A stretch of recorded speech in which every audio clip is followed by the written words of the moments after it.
असं बनवलेलं मटण सूप फक्त लहान मुलांसाठी नाही तर आत्ता तयार झालेल्या वातावरणात आपल्यासाठीही खूप जास्त हेल्दी आहे. अर्धा किलो मटण स्वच्छ धुवून घेतलं, त्यात चवीनुसार हळद आणि मीठ घालून 10-15 मिनटं मॅग्नेट करायला ठेवलं.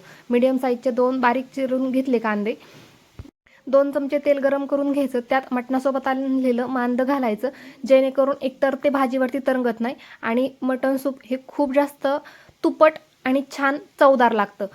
संपूर्ण मांदं तेलात विरघळून घ्यायचं, जेणेकरून तेलाची क्वांटिटीही वाढते आणि एक्स्ट्रावालं तेल घालावं लागत नाही.